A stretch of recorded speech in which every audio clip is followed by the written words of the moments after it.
नमस्कार। नमस्कार दोस्तों, मैं मोहनलाल एक बार फिर से स्वागत करता हूं आपका हमारे इस YouTube चैनल पर। सबसे पहले तो आप सभी को कृष्ण जन्माष्टमी की हार्दिक शुभकामनाएं और मुझे उम्मीद है कि भगवान श्री कृष्ण जो है ना वो आपकी मनोकामना पूर्ण करेंगे। ठीक है, साथ ही में क्लास जो है वो कल होनी थी स्वतंत्रता दिवस के अवसर पर, लेकिन वो तबीयत खराब होने की वजह से नहीं हो पाई। तो आप सभी को स्वतंत्रता दिवस की भी हार्दिक शुभकामनाएं। ठीक है ना, और शुरुआत करते हैं। आज का जो अपना पेपर है 3 नंबर का पेपर है। 2 पेपर जो है ना वो मैं पहले करवा चुका। तो आज का जो 3 नंबर का पेपर है उसका सॉल्यूशन देखते हैं। आप सभी जो है ना चैनल पर नए हो तो चैनल को जो है ना वो सब्सक्राइब जरूर कीजिएगा। बाकी कमेंट्स करके जो है ना फटाफट आंसर देने का प्रयास कीजिएगा। ठीक है ना, पहला प्रश्न जो है वो आपकी स्क्रीन के ऊपर है। इकोनॉमिक्स जो वाला सेक्शन है वहां से ये प्रश्न पूछा गया है। पीएम प्रणाम योजना का मुख्य उद्देश्य क्या है ना? कृषि मशीनीकरण को बढ़ावा देना, रासायनिक उर्वरकों के उपयोग को कम करना, कृषि उत्पादकता को बढ़ाना या किसानों को जो है ना वो फसल बीमा प्रदान करना। तो फटाफट इस प्रश्न का आंसर दीजिएगा, कमेंट्स करके जो है ना इसका आंसर बताइएगा। देंगे ठीक है, बाकी तो मैं इसका आंसर बता देता हूं। इसका जो राइट आंसर है वो आपका कौन सा है? रासायनिक उर्वरकों के उपयोग को कम करना। ये उद्देश्य है किसका? पीएम प्रणाम योजना का। ठीक है, आगे चलते हैं। अगला जो प्रश्न है, अच्छा इस प्रश्न के बारे में कुछ डिटेल्स जो है ना वो दी गई है, तो डिटेल देखिएगा आप। डिटेल जो है ना वो क्या कह रही है ये देखिएगा। ठीक है ना, क्या कह रही है? पीएम प्रणाम, इसका मतलब क्या है? पीएम प्रणाम का प्राइम मिनिस्टर है ना, इसकी फुल फॉर्म देखना, प्राइम मिनिस्टर्स प्रोग्राम फॉर है ना रेस्टोरेशन। कौन सा है? रेस्टोरेशन है ना। ये थोड़ा सा स्पेलिंग थोड़ा सही कर लेना, कौन सा है? रेस्टोरेशन। ठीक है ना, रेस्टोरेशन अवेयरनेस बिल्डिंग है ना, nourishment and amelioration for mother earth है ना। इसका मतलब ये होता है कि इस योजना का जो मुख्य उद्देश्य है वो रासायनिक उर्वरकों के उपयोग को कम करना है। यह नैनो है ना, नैनो यूरिया, नैनो डीएपी और जैविक उर्वरकों जैसे वैकल्पिक उर्वरकों को बढ़ावा देकर मृदा का स्वास्थ्य व पर्यावरण में सुधार करती है। मतलब इस योजना का जो मुख्य उद्देश्य है वो रासायनिक उर्वरकों का कम से कम जो है ना वो प्रयोग करना है। ठीक है, उसके स्थान पर जो नैनो यूरिया है, नैनो जो डीएपी है या फिर वो जो जैविक उर्वरक है उनके उपयोग को क्या करना है? बढ़ावा देना। इसका मेन उद्देश्य है कौन सी योजना का? जो आपकी पीएम प्रणाम योजना है इसका। ठीक है, ध्यान रखिएगा, इंपोर्टेंट योजना है। एक योजना और भी है, यहीं पर मैंने दी है, शायद यहां से प्रश्न जो है ना वो आपका बन जाए। एक यहां शब्द डाला गया है, कौन सा? Urea gold. तो यूरिया गोल्ड का मतलब होता है ये सल्फर लेपित यूरिया है, जिसमें 37% जो मात्रा होती है वो नाइट्रोजन की होती है और जो 17% मात्रा होती है वो सल्फर की होती है। ठीक है, इसका मेन उद्देश्य क्या है? भारतीय मृदा में सल्फर की कमी को दूर करता है, क्योंकि भारतीय मृदाओं में सामान्यतः ऐसा देखा गया है कि सल्फर की मात्रा कम पाई जाती है। तो उसी को ध्यान में रखकर क्या तैयार किया गया है? यूरिया गोल्ड जो है ना वो तैयार किया गया है। ध्यान रख लेना, सल्फर लेपित यूरिया है जिसमें नाइट्रोजन की मात्रा 30% होती है और जो सल्फर की मात्रा है वो 17% होती है। मेन उद्देश्य क्या है? भारतीय मृदा में सल्फर की कमी को दूर करना और नाइट्रोजन के उपयोग की दक्षता को बढ़ाना जो है ना इस यूरिया गोल्ड का मेन उद्देश्य है। ठीक है, ध्यान रख लीजिएगा, काम का है ये। अगला प्रश्न दो और आंसर तो देंगे फटाफट। प्रश्न क्या कह रहा है ना? आर्थिक सर्वेक्षण 2024-25 के अनुसार भारत सरकार द्वारा वन डिस्ट्रिक्ट वन प्रोडक्ट योजना को किस बड़ी पहल के अंतर्गत जोड़ा गया है? मतलब इस योजना को जो है ना वो कौन सी योजना के साथ मर्ज कर दिया गया है, आपको ये बताना है।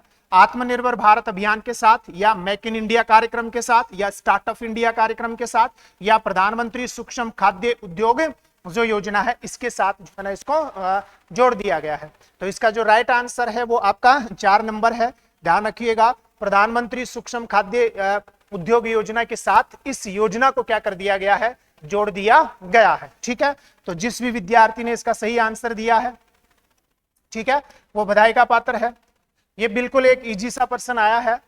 इस प्रश्न का आंसर दीजिएगा और कमेंट्स करके बताइएगा, है ना। नई औद्योगिक नीति 1991 कब लागू हुई थी, है ना। बिल्कुल इजी प्रश्न है, कब लागू हुई, 24 जुलाई 1991 या 11 अगस्त 1991 या 24 अगस्त 1991 या 1 अप्रैल 1991। तो फटाफट कमेंट्स करके जो है ना इस प्रश्न का आंसर देने का प्रयास कीजिएगा, भी देंगे, है ना। फटाफट आंसर दो। तो कौन सा आंसर आएगा इसका, है ना, 24 जुलाई 1991 को जो है ना ये एलपीजी से युक्त जो योजना है उसको क्या किया गया था, लागू किया गया था। सबसे महत्वपूर्ण प्रश्न आ गया है, सबसे महत्वपूर्ण प्रश्न आ गया है भैया, ध्यान रख लेना। सबसे महत्वपूर्ण प्रश्न है आपका 1 अप्रैल 2025, कौन सा है, 1 अप्रैल 2025 से लागू संशोधित एमएसएमई वर्गीकरण के अनुसार माइक्रो जो एंटरप्राइज है, मतलब जो सूक्ष्म उद्योग है के लिए संयंत्र, मशीनरी और उपकरण के निवेश की सीमा को 1 करोड़ रुपए से बढ़ाकर कितने करोड़ रुपए कर दिया गया, 2 करोड़ रुपए या 2.5 करोड़ रुपए या 1.5 करोड़ रुपए या फिर 3 करोड़ रुपए। तो इस प्रश्न का आंसर दीजिएगा। जब हमने कृषि वाला सेक्शन किया था, है ना, तो उस समय हमने जो बजट के अनुसार वो सत्र किया था जिसमें ये न्यूज आ रही थी कि 1 करोड़ से बढ़ाकर इसको 2 करोड़ जो है ना वो किया जाएगा, लेकिन वो 2.5 करोड़ किया गया। कितने करोड़ किया गया, 2.5 करोड़ जो है ना उसको कर दिया गया है। तो राइट आंसर इसका कौन सा हो जाएगा, 2.5 करोड़ रुपए हो जाएगा, 2.5 करोड़ रुपए हो जाएगा, है ना। मतलब देखो 1 अप्रैल 2025 से एमएसएमई जो वर्गीकरण था, है ना, जो नया वर्गीकरण लागू हुआ है वो वर्गीकरण आपके सामने है ना। यहां से आप इंपॉर्टेंट है, ध्यान रखना, पर्सन बनने की क्या रहेगी, संभावना रहेगी। देखो ये तो कौन सा है, माइक्रो या सूक्ष्म एंटरप्राइज है, ये स्मॉल या लघु उद्योग की बात हो रही है, और ये मीडियम या फिर मध्यम की बात हो रही है, ठीक है ना। तो यहां देखो माइक्रो में निवेश जो सीमा है ना, मशीनरी के लिए, संयंत्र खरीदने के लिए या उपकरण खरीदने के लिए, है ना, आप कितने करोड़ रुपए तक का निवेश कर सकते हो, 2.5 करोड़ रुपए। और वार्षिक जो कारोबार होगा वो कितने करोड़ रुपए का है, आपके 10 करोड़ रुपए का। तो अगर निवेश 2.5 करोड़ रुपए और कारोबार 10 करोड़ रुपए का होता है तो वो हो गया माइक्रो, ठीक है। और स्मॉल में कितना है, निवेश है 25 करोड़ रुपए और वार्षिक जो कारोबार है वो कितना है, 100 करोड़ रुपए है, ध्यान रखना, 25 करोड़ और 100 करोड़ रुपए। मीडियम में निवेश है 125 करोड़ रुपए और वार्षिक कारोबार जो है ना वो कितना कर दिया गया है, 500 करोड़ रुपए जो है ना ये कर दिया गया है। 1 अप्रैल 2025 से ये एमएसएमई का नया जो संशोधन है वो लागू है और ये महत्वपूर्ण है, ध्यान रख लीजिएगा। पहले बता दिया है, बहुत ही ज्यादा क्या है, महत्वपूर्ण है ना। और मैंने जो प्रश्न बनाया है उस प्रकार का प्रश्न जो है ना वो आपका बन सकता है, ठीक है, ध्यान रखिएगा, है ना। प्रधानमंत्री विश्वकर्मा योजना, इस योजना को देने का उद्देश्य यह है क्योंकि अपनी जो राजस्थान ज्योग्राफी वाले में जो उद्योग वाला टॉपिक हुआ था ना, उस उद्योग वाले टॉपिक में फ्लो में जो है ना ये जो पीएम विश्वकर्मा जो योजना है उसके बारे में मैंने आंसर बता दिया था आप लोगों को 17 सितंबर 2019 बता दिया था। तो इसलिए ये मैंने योजना वापस से दी है। तो योजना लागू हुई 17 सितंबर 2023 को, ये राइट है। योजना का उद्देश्य कारीगरों, शिल्पकारों को अपने उद्यमों को बढ़ाने में सक्षम बनाना है, ये भी बिल्कुल क्या है, इसका राइट आंसर है, ध्यान रख लीजिएगा। सबसे महत्वपूर्ण ये सी नंबर वाला है।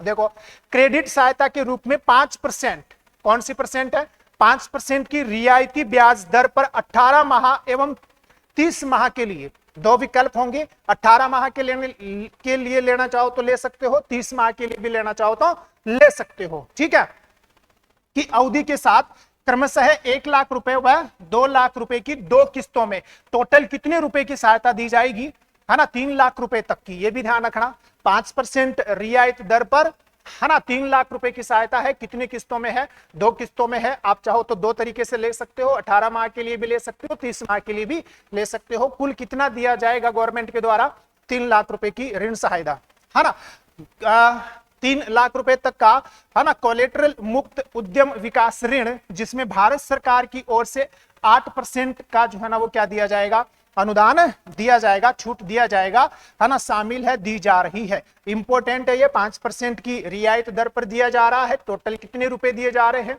3 लाख रुपए जो है ना वो दिए जा रहे हैं। भारत सरकार के द्वारा कितनी रियायत दी जा रही है, 8%, है ना, ये भी ध्यान रखना। तो उपयुक्त सभी जो है ना वो आपके क्या है, सही है। सबसे ज्यादा इंपॉर्टेंट ये वाली लाइन है, सीधा प्रश्न जो है ना वो यहां से बन सकता है। तो दे नंबर जो है ना इसका क्या है, राइट आंसर है, ठीक है। अगले वाले प्रश्न की तरफ बढ़ते हैं भैया। संविधान के बारे में प्रश्न आया है, देखिए कौन इसका जो है ना वो राइट आंसर देता है। देखिए देखे तो सही क्या कह रहा है, देखो देखें और आंसर देने का प्रयास करो। क्या कह रहा है, भारतीय संविधान सभा के संबंध में निम्नलिखित में से कौन से कथन जो है ना वो सही है। पहला, यह वयस्क मताधिकार पर आधारित नहीं थी। क्या भारतीय संविधान सभा वयस्क मताधिकार पर आधारित थी, मतलब वयस्क मताधिकार पर आधारित नहीं थी। इसका मतलब ये बिल्कुल राइट है ना, बिल्कुल क्या है, राइट है। यह प्रत्यक्ष निर्वाचन का परिणाम थी, नहीं प्रत्यक्ष निर्वाचन नहीं था, है ना, अप्रत्यक्ष क्या था, निर्वाचन था। हालांकि कहीं कहीं पर तो जो है ना वो मनोनयन और नियुक्तियां भी हो रही थी। तो 2 नंबर आपका गलत हो गया। यह बहुसदस्यीय संरचना नहीं थी, है ना, तो बहुसदस्यीय संरचना थी ना, मतलब एक से ज्यादा जो है ना वो चुनाव लड़ने वाले थे, तो बहुसदस्यीय संरचना थी, मतलब ये भी गलत हो गया। यह कई समितियों के माध्यम से कार्यरत था, ये सही है। तो 2 जो है ना विकल्प आपके क्या है, सही है, ए और द। तो कौन सा आंसर आ गया इसमें, 1 नंबर जो है ना इसका आंसर आ गया है। जिस भी विद्यार्थी ने इसका सही आंसर दिया है वो बधाई का पात्र है। ठीक है, अगले वाले प्रश्न की तरफ मूव करते हैं। अगला वाला जो प्रश्न है, और इस प्रश्न का जो है ना आप आंसर दो भी देंगे, यही देखना है इस प्रश्न का जो है ना वो राइट आंसर कौन देता है। एक तरफ जो है ना आपके क्या है, देखो इधर देखो, एक है ना, ये तो सूची फर्स्ट है और वो सूची सेकंड है। संविधान सभा के पहले उपाध्यक्ष कौन थे भी इनमें से, क्या वीटी कृष्णमाचारी या जवाहरलाल नेहरू या के.एम. मुंशी या एस.एच. मुखर्जी। तो इसका आपका हो गया 4 नंबर, है ना, एस.एच. मुखर्जी। ठीक है, प्रारूप समिति के मूलतः एकमात्र कांग्रेसी सदस्य, तो एकमात्र कांग्रेसी सदस्य ये हो गए के.एम. मुंशी, मतलब 2 में 3 नंबर आ गया। राजस्थान की रियासतों का प्रतिनिधित्व करने वाले संविधान सभा के सदस्य, तो ये हो गए आपके 1 नंबर, 1 नंबर ही तो होंगे, है ना, 1 नंबर हो गए। ठीक है, मतलब वीटी कृष्णमाचारी। और संविधान सभा संघ संविधान जो समिति है उसके अध्यक्ष हो गए जवाहरलाल नेहरू। तो अब आप देख लो इसमें कौन सा क्या सही आएगा, है ना। तो जिस भी विकल्प में आपका 4 आ रहा है, कहां यह आ गया, 4 3 2 और 1 और 2, मतलब 2 नंबर जो है ना इसका क्या है, राइट आंसर है। ठीक है, तो जिस भी विद्यार्थी ने इसका सही आंसर दिया है वो बधाई का पात्र है। ठीक है ना, अगले वाले प्रश्न की तरफ मूव करते हैं भैया। अगला वाला प्रश्न क्या कह रहा है ना, बिल्कुल इजी प्रश्न है। देखिए बताओ, निम्नलिखित में से किस वाद में यह कहा गया था कि प्रस्तावना भारतीय संविधान का अंग नहीं है।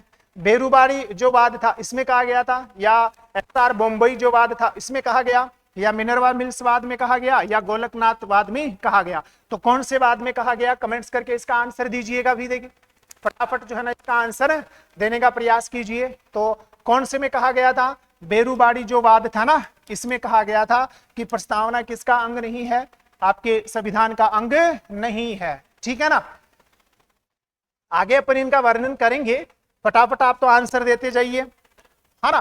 प्रश्न क्या कह रहा है, प्रश्न का आंसर दो। निम्नलिखित में से कौन सा भारत के संविधान के भाग 4 में वर्णित मूल कर्तव्य नहीं है, ये बताना है। तो देखो, भारत की संप्रभुता, एकता और अखंडता की रक्षा करें और उसे अक्षुण्ण बनाए रखें, ये तो है ना रे, ये तो है। हमारी सामाजिक संस्कृति की गौरवशाली परंपरा का महत्व समझे और उसका परिरक्षण करे, ये भी है भैया, है ना। अंतरराष्ट्रीय शांति और सुरक्षा को प्रोन्नत करें, सार्वजनिक संपत्ति को सुरक्षित रखें और उसे हिंसा से दूर रखें, ये है। ये नहीं है कौन सा वाला, ये अंतरराष्ट्रीय शांति और सुरक्षा को क्या करें, प्रोन्नत करें, ये क्या नहीं है, ये मूल कर्तव्य नहीं है। ये ध्यान रख लेना, डीपीएसपी के अंतर्गत आते हैं ये किसके अंतर्गत आते हैं, आपके डीपीएसपी के अंतर्गत आते हैं। जानते होंगे अनुच्छेद 51, कौन सा है, अनुच्छेद 51। तो राइट आंसर आपका कौन सा हो गया है, राइट आंसर जो है ना आपका 6 नंबर जो है ना इसका राइट आंसर हो गया है। ठीक है ना, ध्यान रखिएगा, जिस भी विद्यार्थी ने आंसर दिया है बधाई का पात्र है। इस प्रश्न का आंसर दो, समझने वाला प्रश्न है। प्रश्न क्या कह रहा है, कथन 1, भारत का राष्ट्रपति प्रोक्तः निर्वाचित होता है। भारत का राष्ट्रपति प्रोक्तः निर्वाचित होता है, मतलब अप्रत्यक्ष रूप से निर्वाचित होता है। ठीक है, फिर कारण है भारत में संसदीय प्रणाली को गणतंत्रवाद के साथ जोड़ा गया है। तो आप सभी जानते हो कि भारत जो है ना एक गणराज्य है।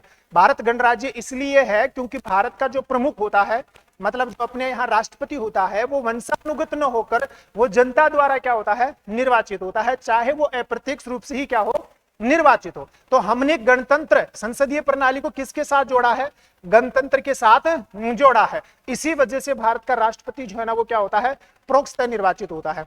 अगर प्रोक्तः निर्वाचित नहीं होता तो शक्ति के दो केंद्र हो जाते। अभी तो शक्ति किसके पास है, वास्तविक शक्ति प्रधानमंत्री और उसके अध्यक्षता वाली मंत्रिपरिषद के पास।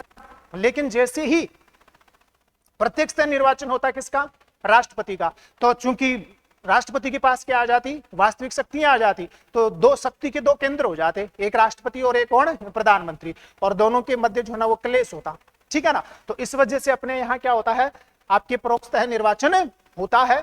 तो जो कारण है ना, ये खतन की क्या कर रहा है, व्याख्या कर रहा है। तो कौन सा विकल्प जो है ना वो सही बन जाएगा, ए नंबर का जो विकल्प है ना वो क्या हो जाएगा, सही बन जाएगा। जिस भी विद्यार्थी ने इसका सही आंसर दिया है वो बधाई का पात्र है भैया। अगले वाले प्रश्न की तरफ बढ़ते हैं। यह है सबसे ज्यादा काम का प्रश्न, इस प्रश्न का आंसर दो, मजा आ जाएगा। क्या कह रहा है, राउतबाटा चित्तौड़गढ़ परमाणु ऊर्जा संयंत्र की 7वीं इकाई से उत्पादन शुरू हुआ मार्च 2025 में, या फिर मई 2025 में, या फिर अप्रैल 2025 में, या जून 2025 में।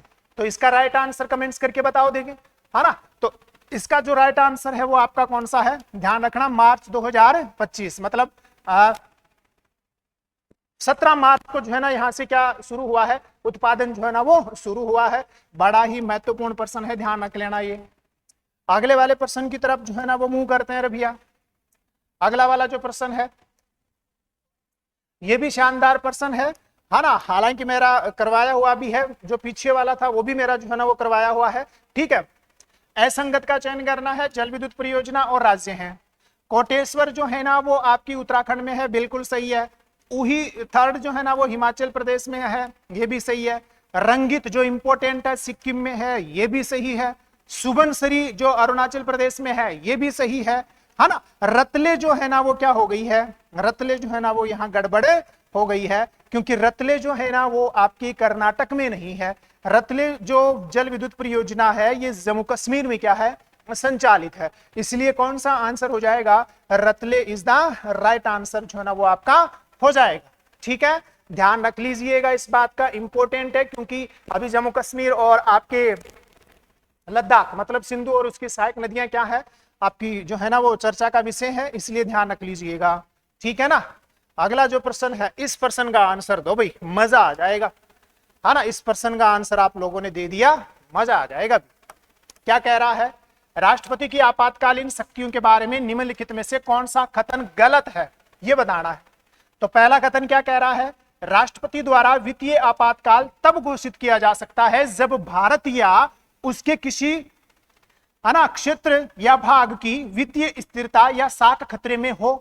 बिल्कुल, जब आर्थिक हालात खराब हो देश के, तब जाकर जो है ना वो क्या किया जाता है, ये राष्ट्रीय आपातकाल घोषित किया जाता है। तो ये तो सही है।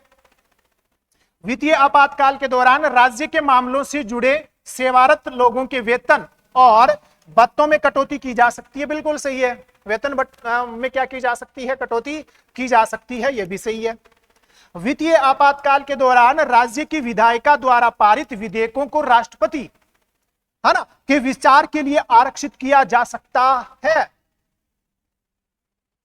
आरक्षित किया जा सकता है क्या, देखो, वित्तीय आपातकाल के दौरान राज्य विधायिका द्वारा पारित विधेयकों को राष्ट्रपति के विचार के लिए आरक्षित किया जा सकता है। वित्तीय आपातकाल की घोषणा सामान्यतः 2 माह की अवधि के लिए प्रभावी रहेगी, यह भी सही है। तो दो आपका कौन सा गलत हो गया, जो आपका कौन सा है ना, 6 नंबर जो है ना वो गलत हो गया। वित्तीय आपातकाल के दौरान राज्य विधायिका द्वारा पारित विधेयकों को राष्ट्रपति के विचार के लिए आरक्षित किया जा सकता है, यह जरूरी नहीं है। किया तो जा सकता है लेकिन मैंडेटरी नहीं है, ये थोड़ा सा ध्यान रख लीजिएगा, है ना। तो आपका 6 नंबर जो है ना, मेरे हिसाब से इसमें 6 नंबर जो है ना वो क्या हो गया है, आपका राइट आंसर हो गया है, ठीक है। क्योंकि यहाँ वित्तीय आपातकाल की घोषणा सामान्यतः 2 माह के लिए ही होती है। 2 माह के बाद में संसद जो है ना इसका सामान्य बहुमत से अनुमोदन कर देगी। अनुमोदन कितने दिनों के लिए होगा वो अनिश्चित है, लेकिन शुरू में 2 माह के लिए लगेगा, ये सही है इसमें। तो आपका जो है ना 6 नंबर विकल्प जो है ना इसका क्या है, राइट आंसर है। थोड़ा सा देख भी लेते हैं, अगर किया है वर्णन तो दिया हुआ तो है भाई। देखो क्या दे रखा है, अनुच्छेद 360 आरंभ में उद्घोषणा 2 माह तक रहेगी, है ना, 2 माह तक ही रहेगी। यदि 2 माह की अवधि के भीतर संसद साधारण बहुमत से उद्घोषणा का अनुमोदन कर देती है तो उद्घोषणा अनिश्चित काल के लिए बनी रहती है, ये ध्यान रख लेना, है ना। आरंभ में 2 माह के लिए ही होगी, लेकिन एक बार संसद ने अगर उसका अनुमोदन कर दिया तो अनिश्चित काल के लिए हो सकती है। फिर अनुच्छेद 360(3) और अनुच्छेद 360(4) में जो है ना इसके प्रभाव दिए गए हैं, है ना। क्या प्रभाव दिए गए हैं, यह निर्देश दिया जा सकता है, अनिवार्य नहीं है, यह निर्देश दिया जा सकता है कि राज्य विधानमंडल द्वारा पारित धन विधेयक और अनुच्छेद 207 के अंतर्गत आने वाले, है ना, कौन से आने वाले अन्य विधेयक राष्ट्रपति के विचार हेतु आरक्षित किए जा सकते हैं। इसका मतलब यह हो गया कि सामान्य जो विधेयक है ना वो राष्ट्रपति के लिए आरक्षित नहीं किया जाएगा। धन विधेयक और जो वित्त विधेयक है ना, धन विधेयक और कौन सा, वित्त विधेयक, क्योंकि 207 में जो है ना वो कौन सा विधेयक है आपका, वित्त विधेयक है। तो धन विधेयक और जो वित्त विधेयक है ना, किसी भी विधानमंडल द्वारा पारित, मतलब धन विधेयक और आर्टिकल 207 में उल्लेखित जो विधेयक है वो राष्ट्रपति के पुनर्विचार, मतलब राष्ट्रपति के विचार के लिए क्या किए जा सकते हैं, आरक्षित किए जा सकते हैं। ये इंपॉर्टेंट लाइन है, ध्यान रख लेना। जबकि ऊपर जो विकल्प था ना उसमें कहीं भी धन विधेयक का नाम नहीं था, कहीं भी आर्टिकल 207 का नाम नहीं था। इस वजह से कौन सा विकल्प आपका सही माना गया, 3 नंबर वाला विकल्प जो है ना वो सही माना गया है। ठीक है, ध्यान रखिएगा, एक बार फिर से देख लो। यहां क्या था, वित्तीय आपातकाल के दौरान राज्य विधायिका द्वारा पारित विधेयकों को राष्ट्रपति के विचार के लिए आरक्षित किया जा सकता है नहीं। धन विधेयक और आर्टिकल 207 के तहत आने वाले जो अन्य विधेयक हैं उनको राष्ट्रपति के विचार के लिए क्या किया जा सकता है, आरक्षित जो है ना वो आपका किया जा सकता है। ध्यान रख लीजिएगा, बड़ा ही काम का है ये, है ना। ये प्रश्न जो है ना मैंने वापस दिया है। इस प्रश्न को देने का कारण क्या था वो थोड़ा सा देख लीजिएगा एक बार। इस प्रश्न को देने का कारण था जो अपना कौन सा था, जो अपना पेपर नंबर 2 था, उस पेपर नंबर 2 में ये 28 नंबर का क्वेश्चन था। ठीक है, और इसमें आपको क्या करना है, इसमें आपको त्रुटि सुधार करना है। त्रुटि सुधार इसलिए करना है क्योंकि त्रुटि सुधार जो है ना वो करवाने में, है ना, मुझे कोई शर्म की बात आती भी नहीं है ना। वो इसलिए करना है क्योंकि इसमें सही आंसर जो है ना वो कौन सा है, देखो धनसरी ब्रह्मपुत्र की दाहिने तट पर मिलने वाली सहायक नदी है, ये गलत है। धनसरी जो है ना उसके कौन से तट पर मिलने वाली सहायक नदी है ना, ये थोड़ा सा ध्यान रख लेना। धनसरी जो है ना वो दाएं तट पर मिलने वाली क्या नहीं है, सहायक नदी नहीं है। तो ये आपको इसमें 2 नंबर का जो विकल्प है ना वो क्या करना है, राइट आंसर मानना है। ठीक है, त्रुटि सुधार किया है, ये थोड़ा सा ध्यान रख लेना, ठीक है ना। दाहिने हाथ की। अब देखो इस वाले प्रश्न का आंसर दो, बड़ा इजी प्रश्न है। चर्चित द्वीप है कौन सा, कच्चा तीबू स्थित है मन्नार की खाड़ी में, पाक स्ट्रेट में, अरब सागर में या फारस की खाड़ी में। फटाफट आंसर दो भाई। श्रीलंका का द्वीप है ना जो पहले भारत का हुआ करता था, फिर इंदिरा जी के द्वारा जो है ना वो किसको दे दिया गया, श्रीलंका को दे दिया गया। तो ये कहाँ है, ये ध्यान रखना, कौन सी खाड़ी में आता है, पाक स्ट्रेट के अंतर्गत आता है। ठीक है, ध्यान रखिएगा, कौन से स्ट्रेट में आता है, पाक स्ट्रेट में। फिर कौन सा है आपका प्रश्न है, कौन सा चर्चित द्वीप है, कौन सा, गालापागोस, है ना। गालापागोस जो द्वीप है ये कौन से महासागर में है, अभी ये चर्चा में रहा है, तो कौन से महासागर में है भैया, ये है आपके कहा, प्रशांत महासागर में। जिस भी विद्यार्थी ने इसका आंसर दिया है वो बधाई का पात्र है। अगले वाले प्रश्न की तरफ मुंह करते हैं भैया, है ना। मूल अधिकार, थोड़ा सा इजी प्रश्न है। क्या कहा, मूल अधिकारों से संबंधित जनहित याचिका दायर की जा सकती है ना। मूल अधिकारों से संबंधित जनहित याचिका पूछा जा रहा है, मात्र उच्चतम न्यायालय के समक्ष जो है ना वो हो सकती है, या मात्र उच्च न्यायालय के समक्ष, या फिर किसी भी न्यायालय के समक्ष, या फिर उच्चतम न्यायालय व उच्च न्यायालय दोनों के समक्ष। तो बताओ, जैसे अगर आप अनुच्छेद के अनुसार जाओगे तो अनुच्छेद 32 तो कहता है कि आप जो है ना वो सुप्रीम कोर्ट जा सकते हो, और अनुच्छेद 226 कहता है हाई कोर्ट में जा सकते हो। इसका मतलब तो कौन हो गया, उच्चतम और जो उच्च न्यायालय है दोनों में जा सकते हैं। तो जिस भी विद्यार्थी ने इसका सही आंसर दिया है वो बधाई का पात्र है। इंपॉर्टेंट प्रश्न है रबिया, इंपॉर्टेंट प्रश्न है। संयुक्त राष्ट्र संघ के चार्टर के कौन से अध्याय में सामूहिक सुरक्षा, कौन सा है, सामूहिक सुरक्षा से संबंधित प्रावधान किए गए हैं।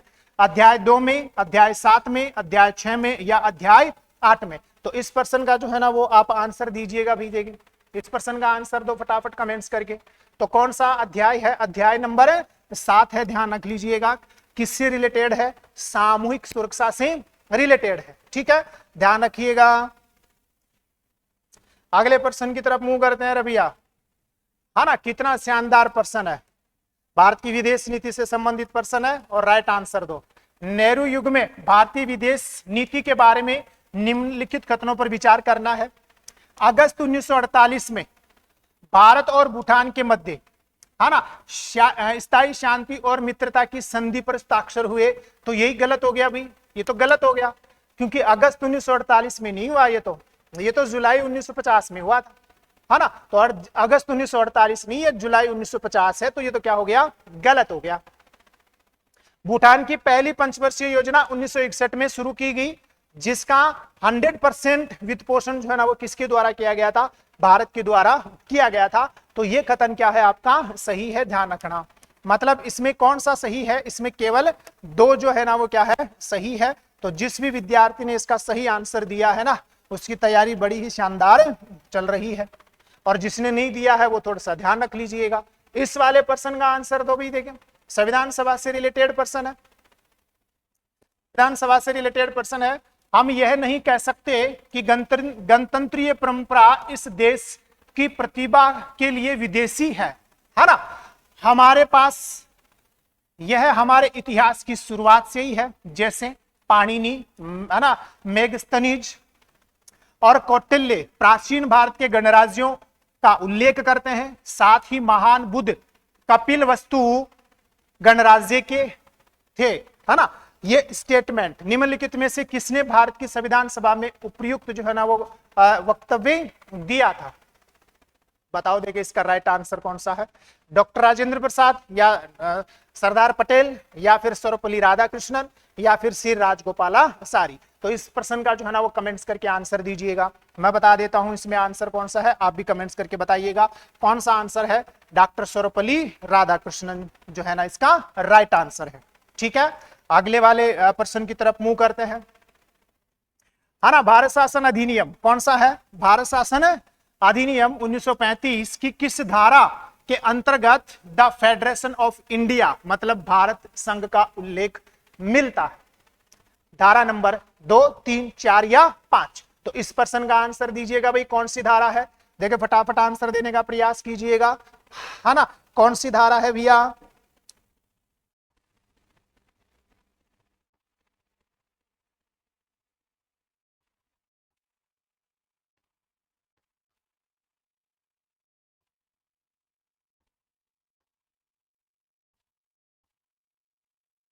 आपका कौन सा? धारा नंबर 4। जिस भी विद्यार्थी ने इसका धारा नंबर 4 आंसर किया है वो बधाई का पात्र है भैया, ठीक है। अगले वाले प्रश्न की तरफ मूव करते हैं।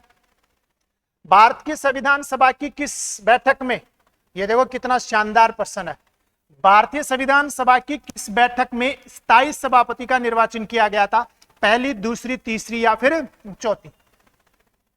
बताओ, देखिए आप सभी जानते हो, पहली 9 दिसंबर 1946, दूसरी 10 दिसंबर 1946, तीसरी 11 दिसंबर 1946, और 11 दिसंबर 1946 को ही जो है ना वो स्थायी आपके सभापति का निर्वाचन हुआ था। तो कौन सी बैठक हो गई?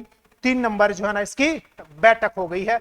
ध्यान रखना, इंपोर्टेंट प्रश्न है, किताबों में आपको दूसरी मिलेगी, लेकिन इसका राइट आंसर कौन सा है? तीसरा है, ठीक है, ध्यान रखिएगा, इसीलिए ये प्रश्न जो है ना यहां दिया गया है।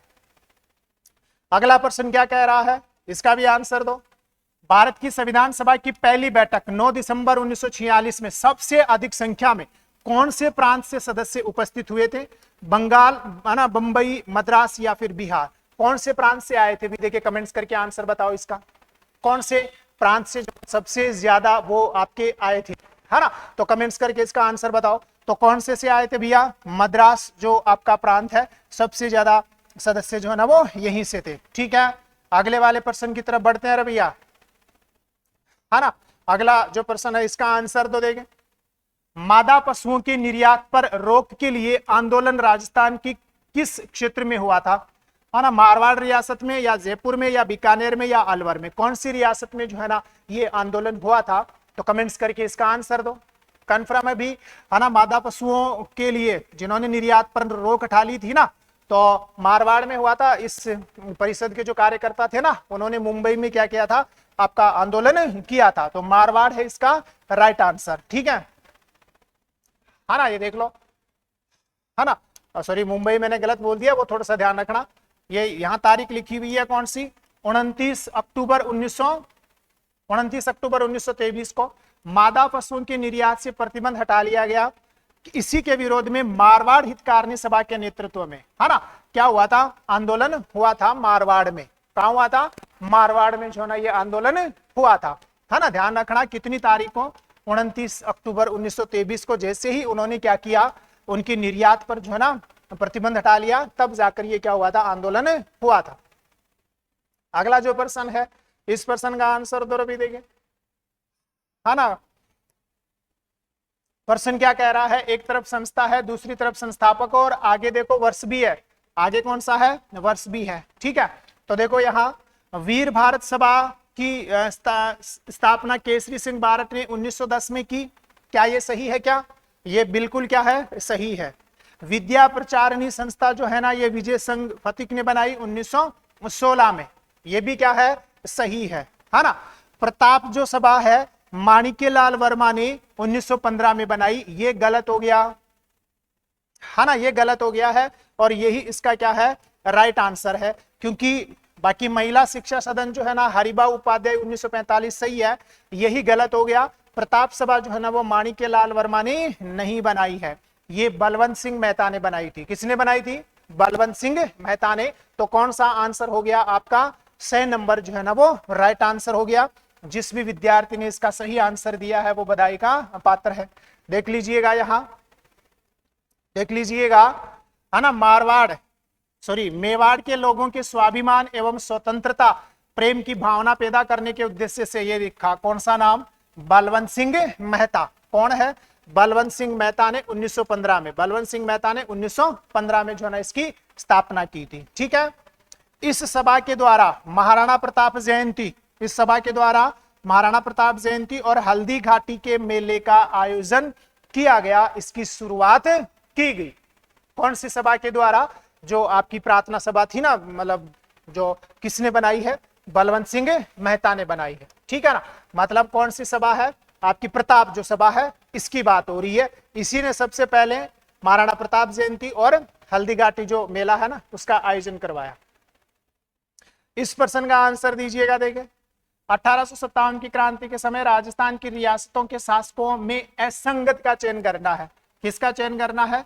असंगत का चयन करना है। धौलपुर है ना, महाराजा भगवंत सिंह, बांसवाड़ा महारावल लक्ष्मण सिंह, झालावाड़ पृथ्वी सिंह, और मारवाड़ का भड़त सिंह। भड़त सिंह थोड़ी है मारवाड़ का, मारवाड़ का तो कौन है? तख्त सिंह, है ना। तो कौन सा आंसर हो गया? The number is the right answer, है ना। ध्यान रखिएगा, उम्मीद है कि आप सभी विद्यार्थियों ने जो है ना इसका सही आंसर दिया है। देख लो चाहे, है ना। 1857 की क्रांति के समय मारवाड़ के महाराजा तख्त सिंह थे, जिनके सम्मान में अंग्रेजों ने अविश्वास में क्या आ गई थी? कमी आ गई थी। तो थोड़ा सा ध्यान रख लेना, महाराजा कौन थे? तख्त सिंह थे। ठीक है, अगले वाले प्रश्न की तरफ बढ़ते हैं, है ना। ये भी शायद थोड़ा सा इजी प्रश्न है, शायद आप इसका जो है ना वो आंसर दे दोगे। कौन सा है? जोधपुर लीजन की स्थापना हुई थी 1822, 1835 या 1841 या फिर 1853। तो राइट आंसर कौन सा है? 1835 जो है ना इसका राइट आंसर है। तो जिस भी विद्यार्थी ने इसका राइट आंसर दिया है वो बधाई का पात्र है ना। बिल्कुल इजी प्रश्न है भैया, फटाफट आंसर देते रहो। देख लो, यहाँ कुछ बातें लिखी हैं स्पेशल, वो थोड़ा सा ध्यान रखना। भील विद्रोह पर नियंत्रण के लिए, है ना, ये स्थापित की गई कब? अंग्रेजों द्वारा 1835 में जो है ना इसकी स्थापना हुई। ये काम का है। प्रारंभ में इसका मुख्यालय अजमेर में था, फिर जनवरी 1937 में बड़गांव सिरोही में इसका मुख्यालय कर दिया गया, और फिर मार्च 1942 में 1942, है ना, मार्च 1942 में जो है ना इसका कहाँ हो गया? एरिनपुरा में जो है ना वो क्या हो गया है? मुख्यालय हो गया है ना। जनवरी 1937 में बड़गांव सिरोही और मार्च 1948 में जो है ना इसका मुख्यालय कहाँ हो गया, एरिनपुरा जो है ना वो आपका हो गया है। ठीक है, ध्यान रख लीजिएगा, है ना, ध्यान रख लीजिएगा, ये वाली लाइन जो है ना आप छोड़ भी दीजिएगा। ठीक है, आगे बढ़ते हैं अगले वाले प्रश्न की तरफ। फिर कौन सा है ना, ये भी काम का प्रश्न है। अकबर के विरुद्ध संघर्षरत राव चंद्रसेन ने अपनी आर्थिक स्थिति सुधार हेतु किस किले को 1 लाख फदिये में बेच दिया था?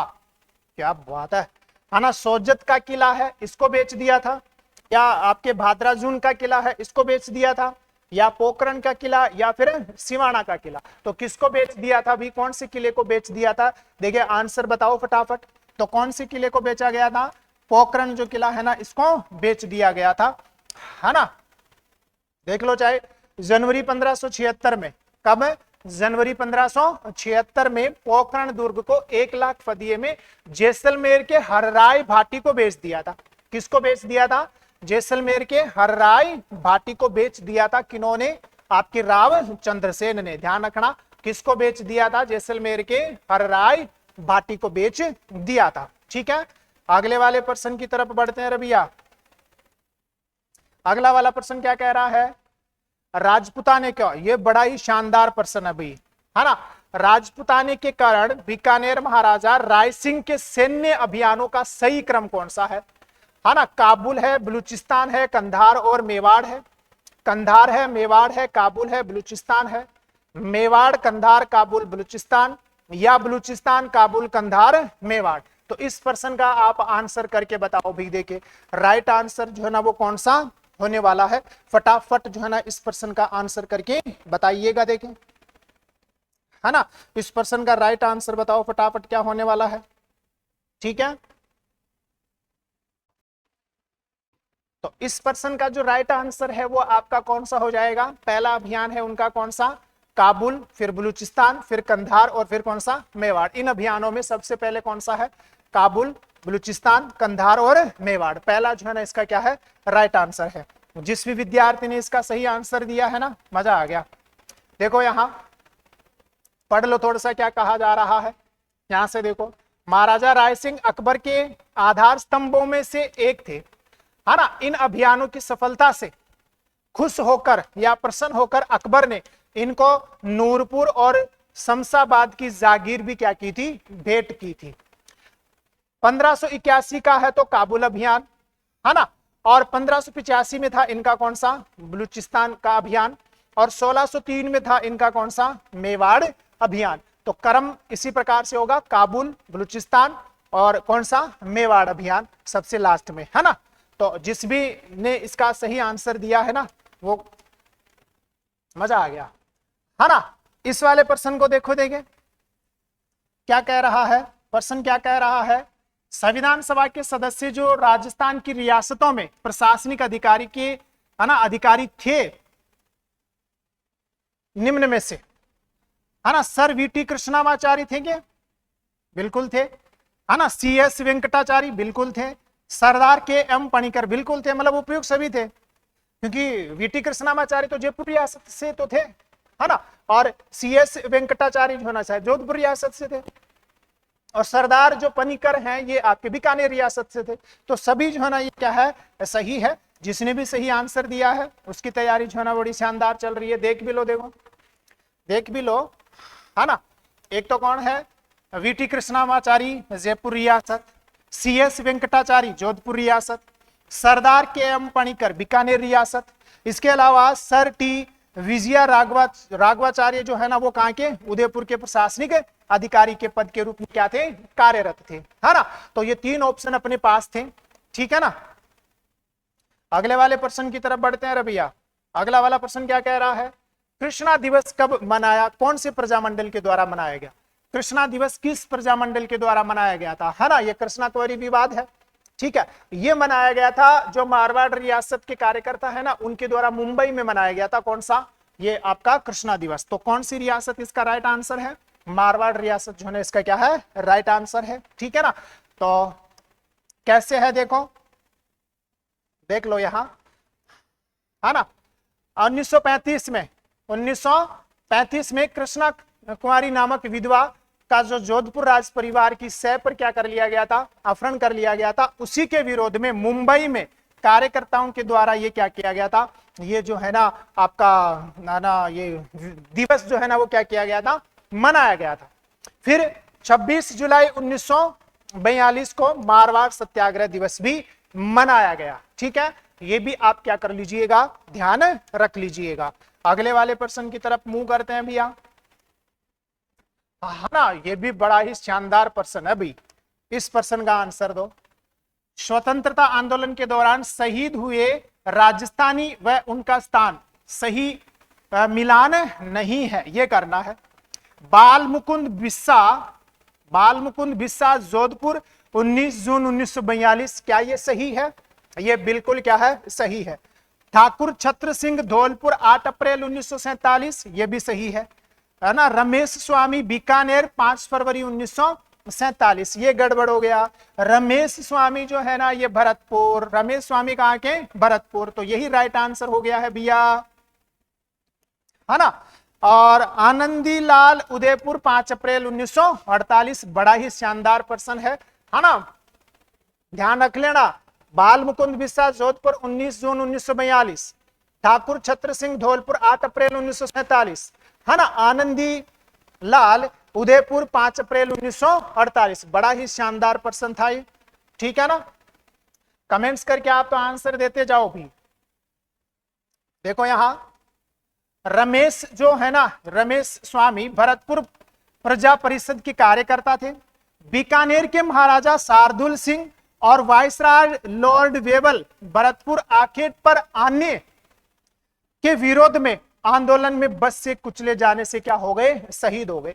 मतलब ये भरतपुर में आंदोलन हुआ, भरतपुर में आंदोलन इसलिए हुआ क्योंकि बीकानेर के महाराजा शार्दुल सिंह और वायसराय वेबल जो है ना वो भरतपुर में क्या करने के लिए आ रहे थे, आपका शिकार करने के लिए, आखेट करने के लिए आ रहे थे, और उसी के विरोध में क्या हुआ था, विरोध प्रदर्शन, और उसमें इनकी क्या चली गई, जान जो है ना वो चली गई। ये भी ध्यान रख लीजिएगा।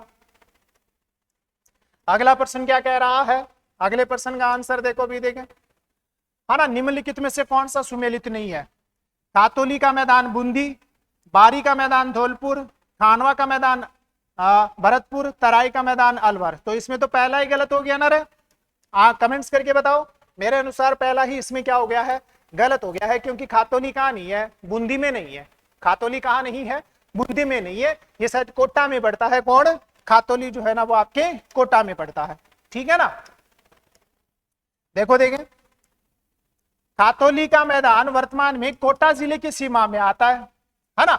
और इस मैदान में राणा सांगा, इस मैदान में राणा सांगा व इब्राहिम लोधी के मध्य, है ना, 1517 में युद्ध लड़ा गया था, जिसमें सांगा, है ना, जिसमें सांगा के हिंदू पथ बनने का मार्ग प्रशस्त हुआ था। मतलब यहां इब्राहिम लोधी जो दिल्ली का शासक था उसको क्या कर दिया था, इन्होंने हरा दिया था, ठीक है ना।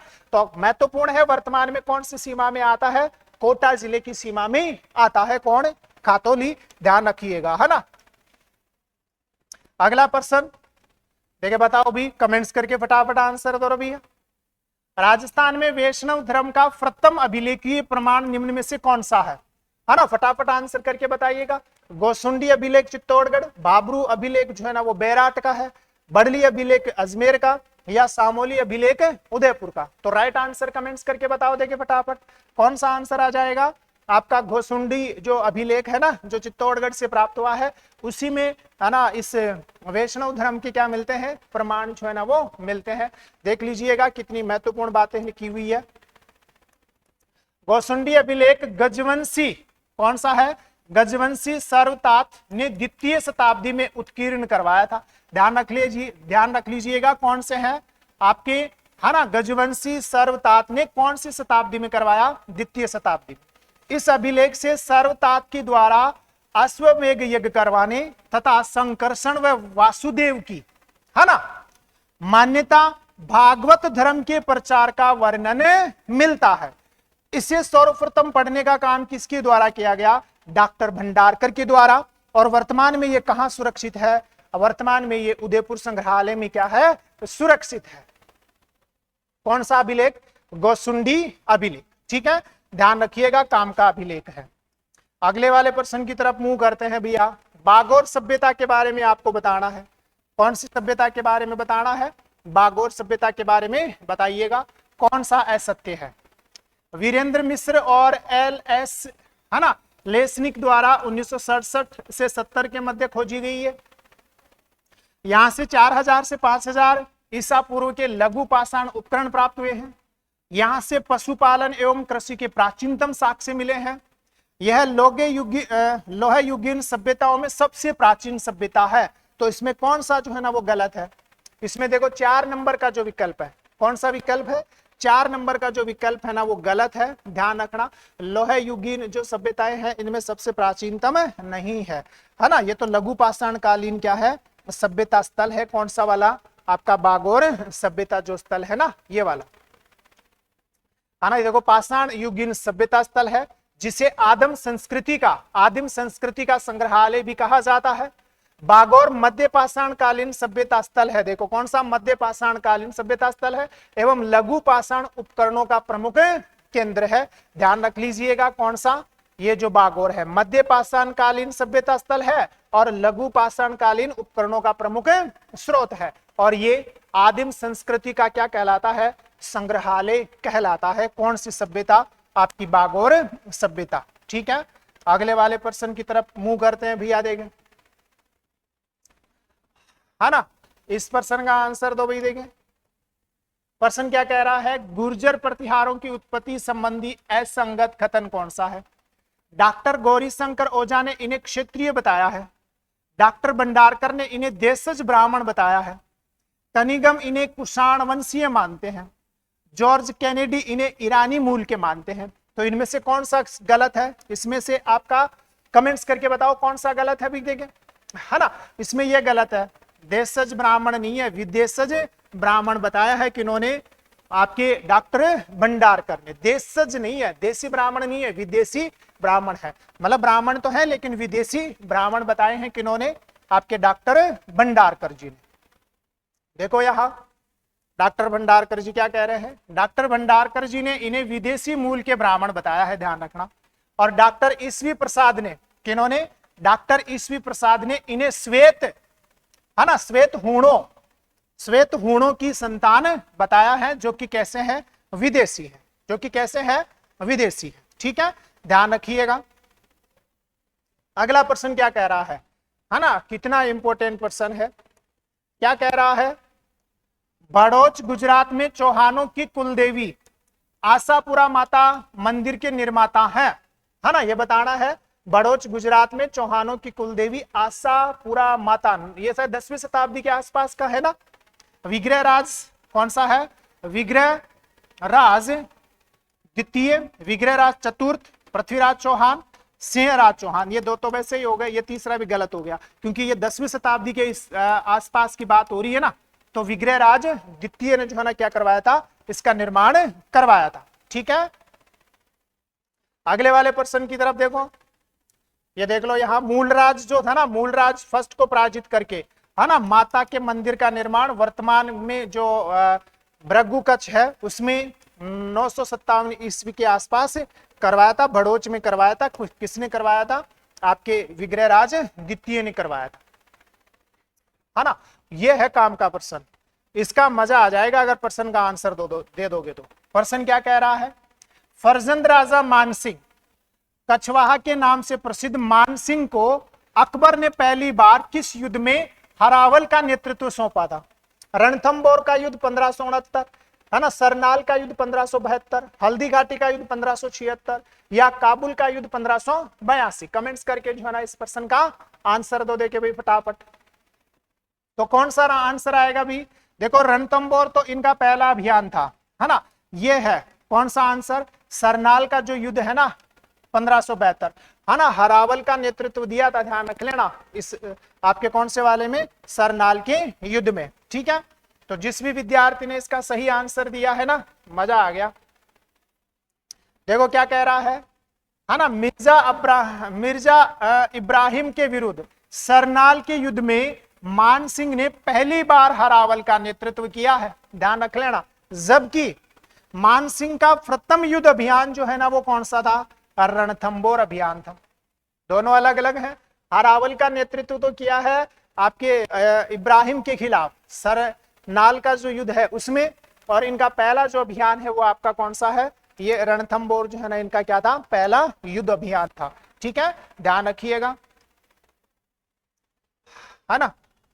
अगला प्रश्न क्या कह रहा है, ये थोड़ा सा करंट का प्रश्न आ गया है, अभी देखें, फटाफट आंसर दो। साहित्य अकादमी द्वारा राजस्थानी भाषा का बाल साहित्य पुरस्कार 2025 किसे दिया गया है, भोगीलाल पाटीदार, सुशील शुक्ल को, या पूनम चंद गोदारा को, या गजय सिंह पुरोहित को।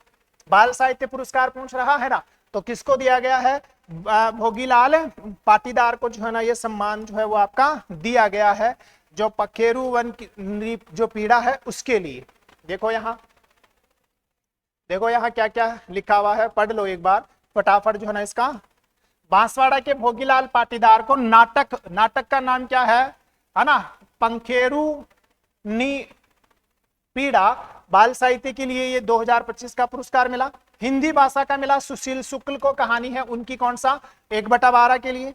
युवा साहित्य पुरस्कार 2025 राजस्थानी भाषा के लिए पूनम चंद गोदारा को मिला, उनकी जो कविता है कौन सा, है ना, अंतसरे आंगणे, किसके लिए मिला, अंतसरे आंगणे के लिए। जबकि हिंदी भाषा के लिए युवा साहित्य जो पुरस्कार है 2025 ये पार्वती, है ना, तिर्की को मिला, उनकी कविता है कौन, फिर उगाना, कौन सी है, फिर उगाना के लिए ये पुरस्कार दिया गया। ठीक है, आगे बढ़ते हैं, अगले वाले प्रश्न की तरफ जो है ना वो मुंह करते हैं। क्या कह रहा है, बड़ा ही काम का प्रश्न है भैया ये भी। क्या कहा जा रहा है ना, जून 1925 में राज्य स्तरीय अंतरराष्ट्रीय योग दिवस आयोजित किया गया। कहां आयोजित हुआ, अंतरराष्ट्रीय जो योग दिवस है ना, कौन सा है, ध्यान रखना, अंतरराष्ट्रीय जो योग दिवस है ये कहां आयोजित किया गया, जयपुर, जोधपुर, उदयपुर या फिर जैसलमेर। कमेंट्स करके बताओ देंगे कहां आयोजित हुआ। तो इसका राइट आंसर कौन सा है आपका जो है ना, Jaisalmer is the right answer. ठीक है, ध्यान रखिएगा। देख लो यहां फटाफट, देखो क्या जैसलमेर में कहा हुआ, है ना, कुहड़ी सैंड ड्यून्स, जैसलमेर में इसका आयोजन हुआ है भैया। कहां आयोजन हुआ है, ध्यान से देखो, है ना, कुहड़ी सैंड ड्यून्स, है ना, कुहड़ी जो बालू का स्तूप है वहां हुआ है। मुख्य अतिथि अपने कौन थे, भजन लाल जी थे। इस दिन सौम्या गुर्जर जो ग्रेटर जयपुर ग्रेटर की जो महापौर थी ना, इसको राज्य सरकार ने इस योगा का क्या बनाया है, आपका ब्रांड एम्बेसडर बनाया है, ये भी ध्यान रख लीजिएगा, है ना। अगले वाले प्रश्न की तरफ मुंह करते हैं रे भैया। अगला प्रश्न क्या कह रहा है, और बड़ा ही शानदार प्रश्न है, इस प्रश्न का आंसर दो भाई, देखे इस प्रश्न का आंसर दो, मजा आ जाएगा। 8 से 22 अप्रैल 2025 तक आयोजित राष्ट्रीय पोषण पखवाड़ा राजस्थान के संबंध में निम्नलिखित कथनों पर विचार कीजिए, है ना। पहला कथन क्या कह रहा है, यह केंद्र सरकार द्वारा चलाए जा रहे पोषण अभियान का एक घटक है तथा क्रमशः 7वां संस्करण है। बिल्कुल ये जो कथन है ना ये क्या है, सही है। राष्ट्रीय पोषण पखवाड़ा में राजस्थान देश भर में प्रथम स्थान पर रहा, बिल्कुल राजस्थान प्रथम स्थान पर रहा। राजस्थान के 33 जिलों की ओर से इस बार ये ध्यान दे लेना रवि, 1,18,60,962 है ना गतिविधियां जो है ना वो पोर्टल पर दर्ज की गई, ये भी सही है। इस अभियान में चूरू पहले नंबर पर, श्री गंगानगर दूसरे नंबर पर, हनुमानगढ़ तीसरे नंबर पर रहे, ये भी क्या है, सही है। तो सारे ही आपके क्या है, सही है। तो जिसने भी इसका सही आंसर दिया है वो बधाई का पात्र है। ठीक है, अगले वाले प्रश्न की तरफ बढ़ते हैं रबिया, है ना। कर्म भूमि क्या है, प्रश्न क्या कह रहा है, पढ़ो देंगे, है ना। कर्म भूमि से मातृभूमि अभियान का संबंध है स्वास्थ्य सेवाओं में विस्तार एवं सुधार से, जल पुनर्भरण संरचनाओं के निर्माण से, ग्रामीण क्षेत्रों में पेयजल कनेक्शन उपलब्ध कराने से, या ग्रामीण, है ना, कस्बों में सीमेंट कंक्रीट निर्माण से। तो इस प्रश्न का आंसर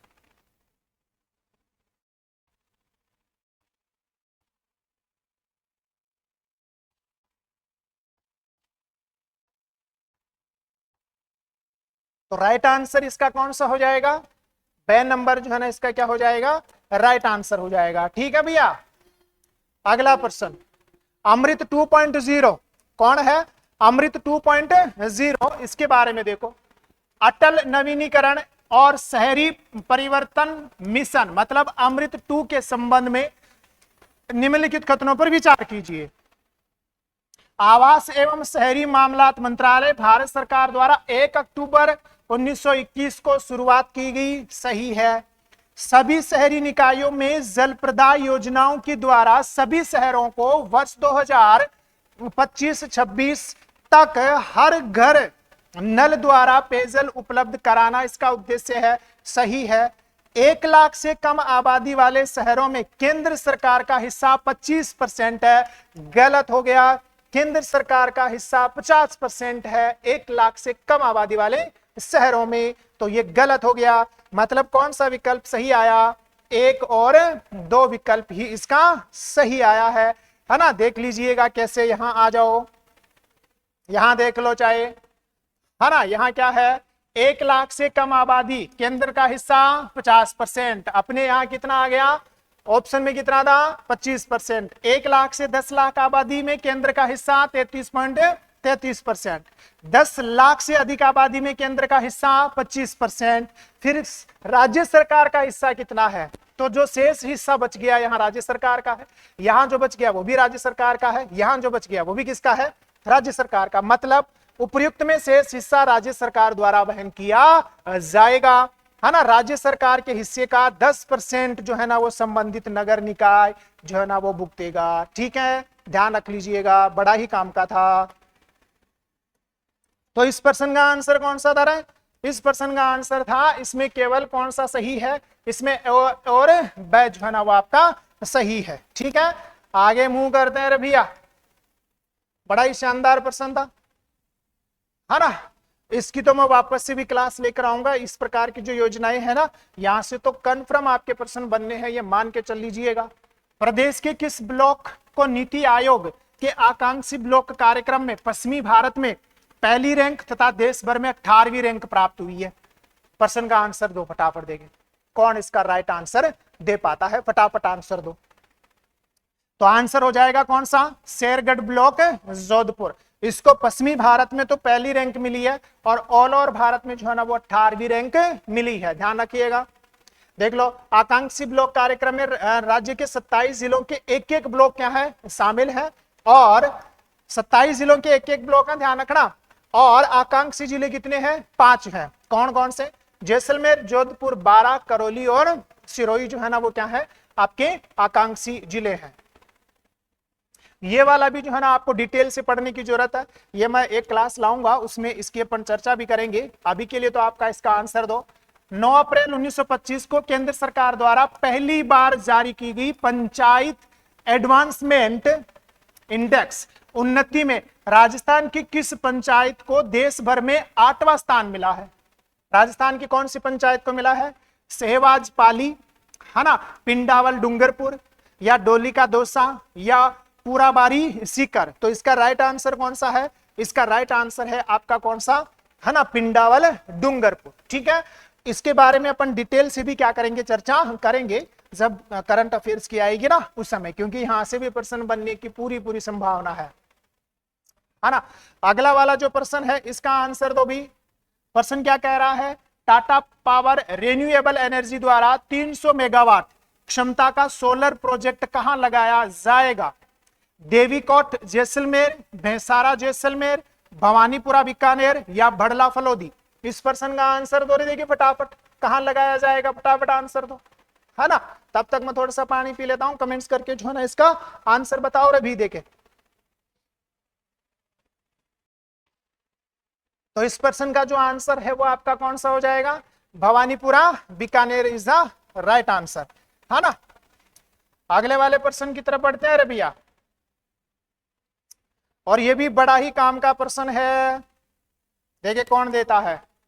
29 जनवरी से 14 फरवरी 2025 तक, 29 जनवरी से 14 फरवरी 2025 तक आयोजित 38वें राष्ट्रीय खेलों में राजस्थान के प्रदर्शन के संबंध में सही कथन का चयन करना है। कुल 43 पदकों के साथ 15वें स्थान पर राजस्थान रहा।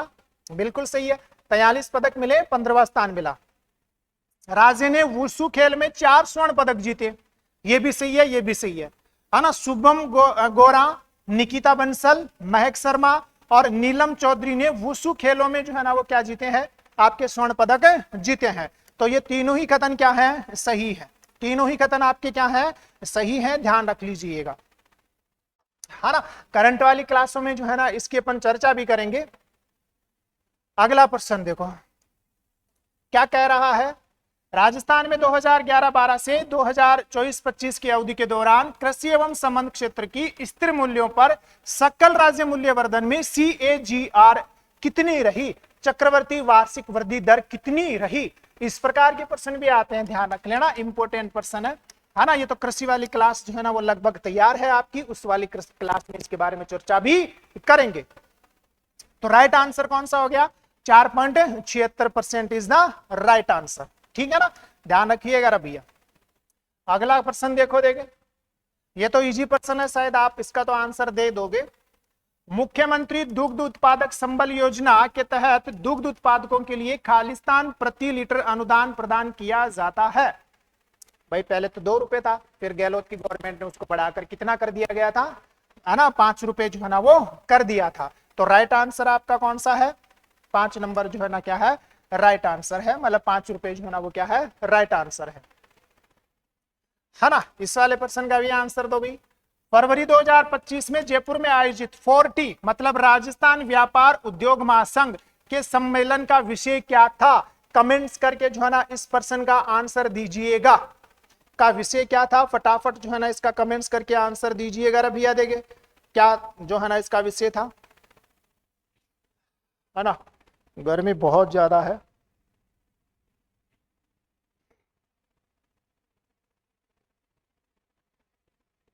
तो राइट आंसर कौन सा हो जाएगा भी, है ना, इसका हो जाएगा राष्ट्र निर्माण।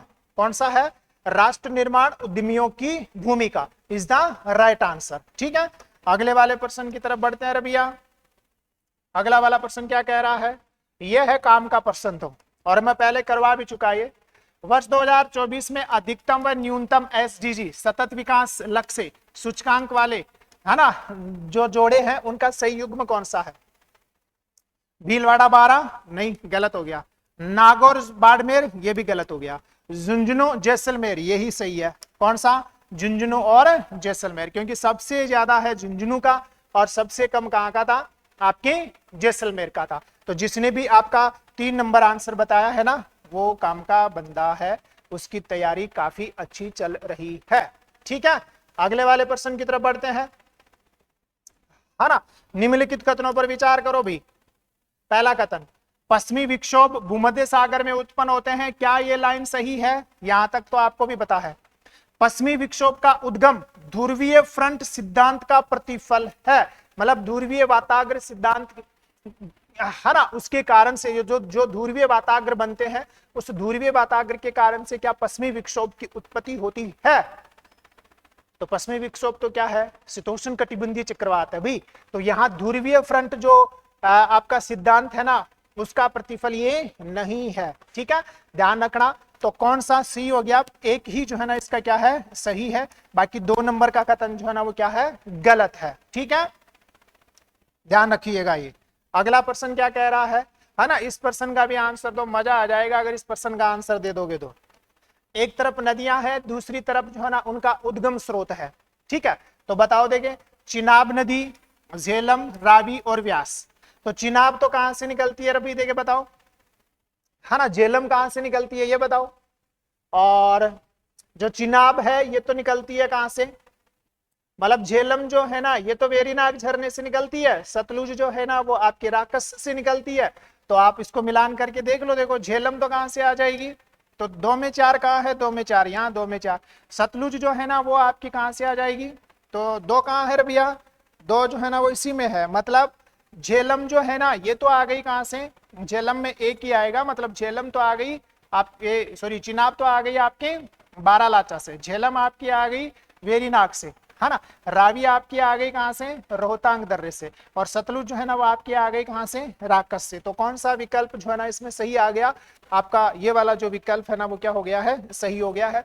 देखो चेनाब, बारालाचा, झेलम, वेरीनाग, रावी, है ना। रावी में कितना आया, ये थोड़ी आएगा, रावी में आना, हाँ रावी में 3 नंबर जो है ना वो सही है, और सतलुज जो है ना उसमें 2 नंबर जो है ना वो आपका सही है। तो 4 नंबर जो है ना इसका क्या है, राइट आंसर है। ठीक है, अगला, इस प्रश्न का आंसर दे दोगे तो भी मजा आ जाएगा भैया। प्रश्न क्या कह रहा है, असम की मिकिर पहाड़ियां प्रायद्वीपीय पठार का हिस्सा हैं क्या। असम की मिकिर पहाड़ियां प्रायद्वीपीय पठार का हिस्सा है।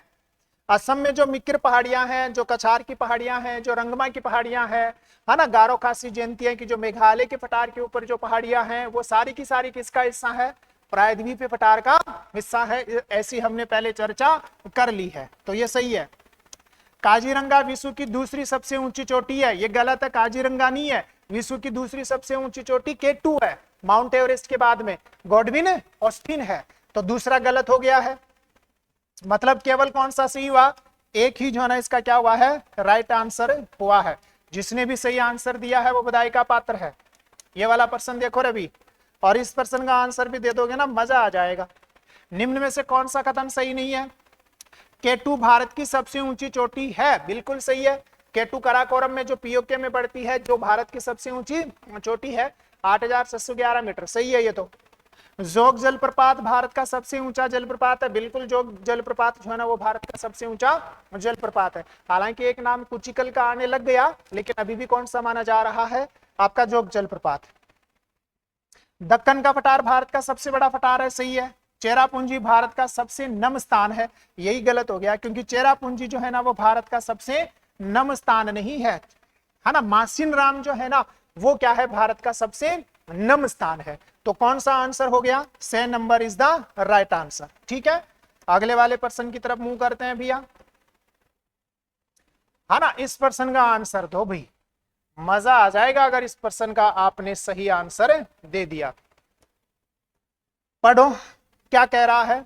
राज्य मानवाधिकार आयोग के बारे में कथन दिए गए हैं।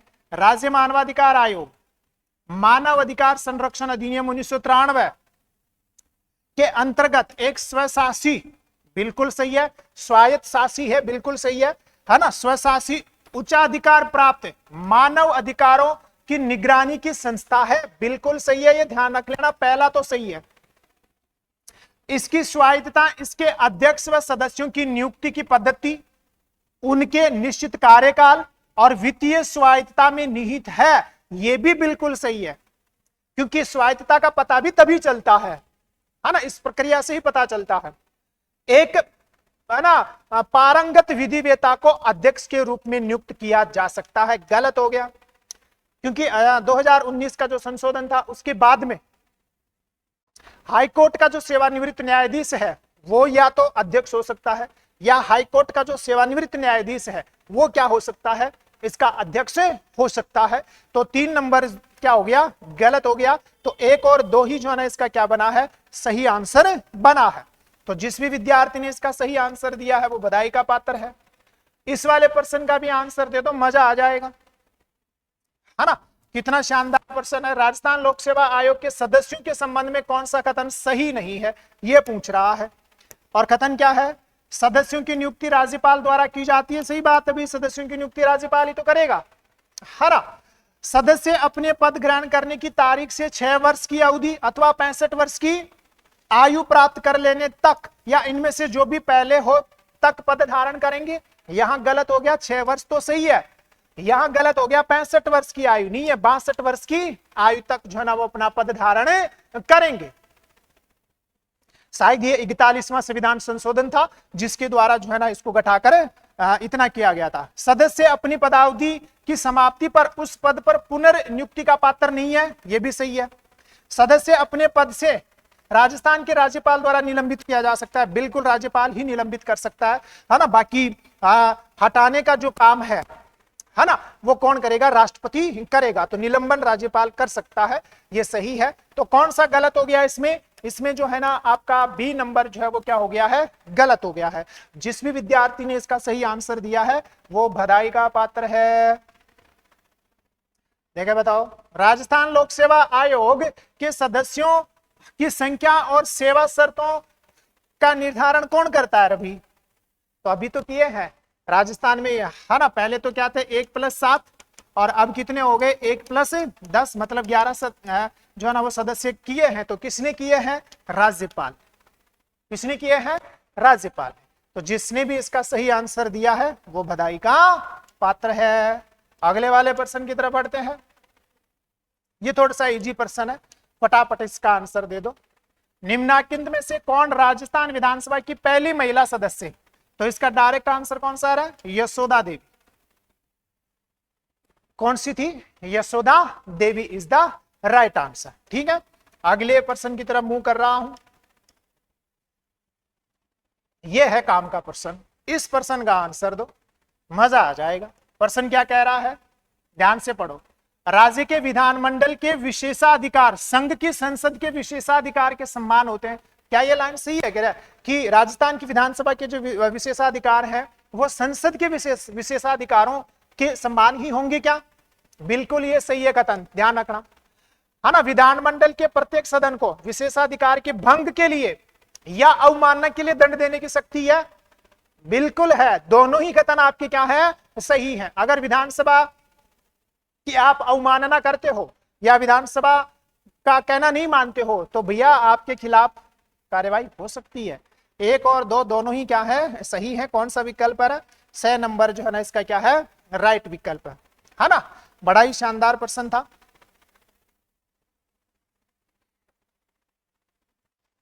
अगले वाले प्रश्न की तरफ बढ़ते हैं। यह है सबसे शानदार प्रश्न, मजा इसका आएगा। स्पीकर की अनुपस्थिति में विधानमंडल द्वारा पारित किसी विधेयक को राज्यपाल को भेजे जाने से पूर्व निम्नलिखित में से कौन प्रमाणित करता है? अगर अध्यक्ष नहीं है ना तो अध्यक्ष न होने की स्थिति में जो विधानसभा ने विधेयक भेजा है राष्ट्रपति राज्यपाल की पूर्वानुमति मतलब राज्यपाल की स्वीकृति के लिए, उसको फिर कौन प्रमाणित करेगा? कौन करता है? ध्यान रखना, विधानसभा का सचिव जो है ना उसको क्या करता है? प्रमाणित करता है। इंपोर्टेंट प्रश्न है ये, ध्यान रख लीजिएगा। अगले वाले प्रश्न की तरफ बढ़ रहे हैं। ये भी बड़ा ही शानदार प्रश्न है भाई, मजा आ गया इस प्रश्न का। अगर आंसर दे दोगे ना मजा आ जाएगा, है ना। भारतीय संविधान के अनुच्छेद 368(2) के उपबंधों के तहत यदि कोई विधेयक भारत की संसद द्वारा पारित होने के पश्चात राजस्थान विधानसभा के पास संकल्प द्वारा अनुसमर्थन के लिए आता है तो इसका मतलब क्या है? 368 में क्या है? संविधान संशोधन की प्रक्रिया। मतलब कोई संविधान संशोधन विधेयक है जिसे विधानमंडल की अनुमति चाहिए होती है ना। तो अब राजस्थान विधानसभा के पास आया। अब राजस्थान विधानसभा 368(2) के तहत क्या कर सकती है? उस विधेयक के साथ, उस संविधान संशोधन विधेयक के साथ संविधान सभा संकल्प पारित कर सकती है, मतलब उसका अनुमोदन कर सकती है। बिल्कुल सही है। संविधान सभा उसे अस्वीकार कर सकती है। बिल्कुल सही है। ऐसे संकल्प में कोई संशोधन प्रस्तावित नहीं किया जा सकता, यह भी सही है। राजस्थान की विधानसभा जो है ना उसमें संशोधन प्रस्तावित नहीं कर सकती है, ध्यान रखना। तो तीनों ही क्या है? सही है। जिस भी विद्यार्थी ने इसका सही आंसर दिया है ना वो बधाई का पात्र है रवि, ध्यान रखना। इस प्रश्न का आंसर तो देखिए मजा आ जाएगा। इस प्रश्न का अगर आंसर दे दिया तो आप लोगों ने। राजस्थान के कौन राज्यपाल राजस्थान निम्न में से कौन राजस्थान की विधानसभा के अध्यक्ष और प्रोटेम स्पीकर दोनों रहे हैं? फटाफट इसका जो है ना वो कमेंट्स करके आंसर बताओ भाई। कौन कौन रहे हैं? लक्ष्मण सिंह रहे हैं, परसाराम मदेरणा रहे हैं, पूनम चंद बिश्नोई रहे हैं, हरिशंकर भाबड़ा नहीं रहे हैं, है ना। इसका मतलब 1, 2 और 3 जो है ना इसका क्या है? आंसर है। जिस भी विद्यार्थी ने इसका सही आंसर दिया ना वो बधाई का पात्र है। ठीक है, अगले वाले प्रश्न की तरफ मुंह करते हैं भैया, है ना। इजी सा प्रश्न है, शायद आप लोग इसका आंसर दे दोगे। फटाफट जो है ना इसका आंसर दीजिएगा। आज गर्मी बहुत ज्यादा है इधर, फटाफट जो है ना इसका आंसर दीजिएगा।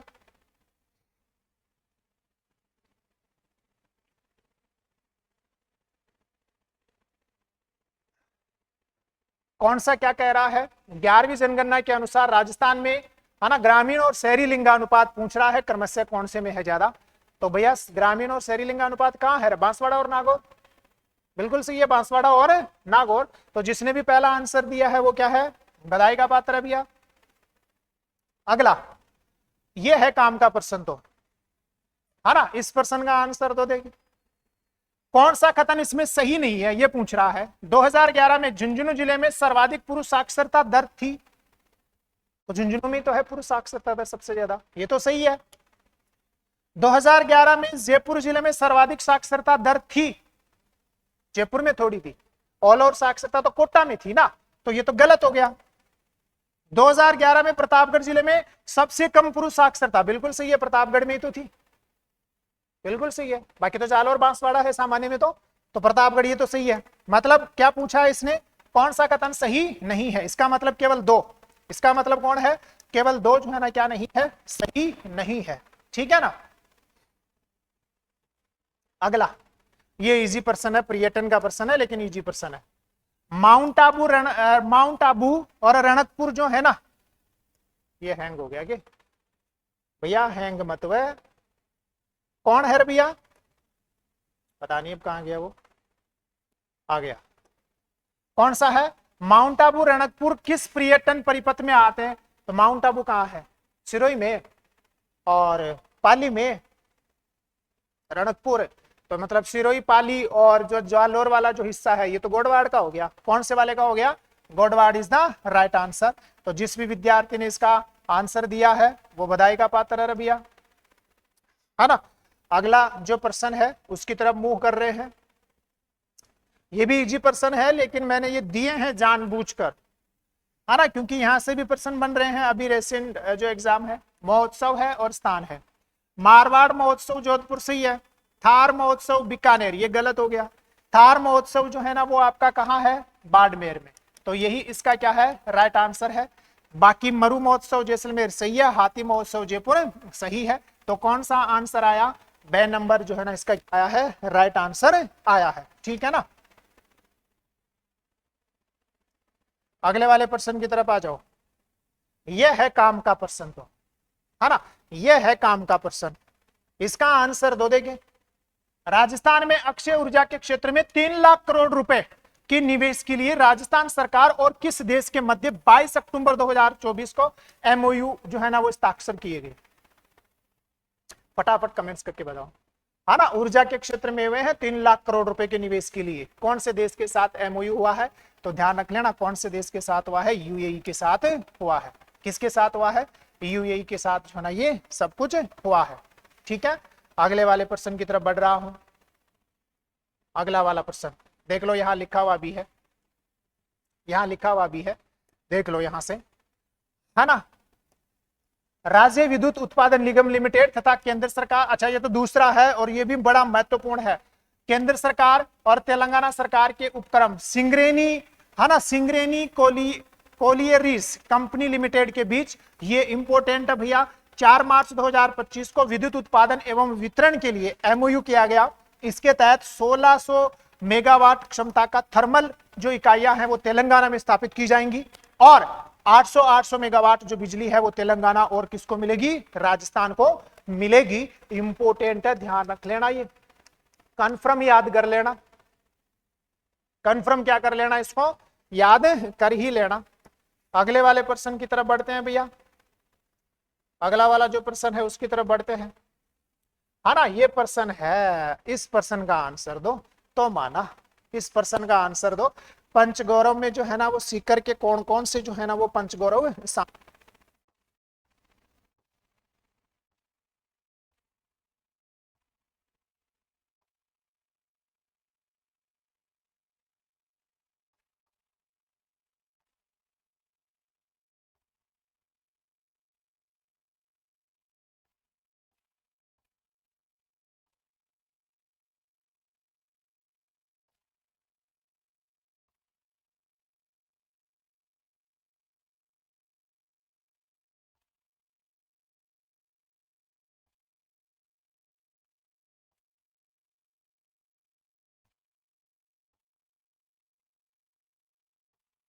कौन सा सही होगा, तो इसका राइट आंसर देखो, प्याज, अरडू, लकड़ी के फर्नीचर, काटश्याम जी और फुटबॉल। मतलब कृषि उपज में प्याज आ गया आपका, है ना। और आरुडू जो है ना वो आपके वन उपज में आ गया। लकड़ी के फर्नीचर जो है ना वो आपके उसमें औद्योगिक उपज में आएंगे। और जो पर्यटन स्थल है वो खाटूश्याम जी आ गया। खेल जो है ना वो आपका फुटबॉल हो गया। ये राइट है, इसका ध्यान रख लेना।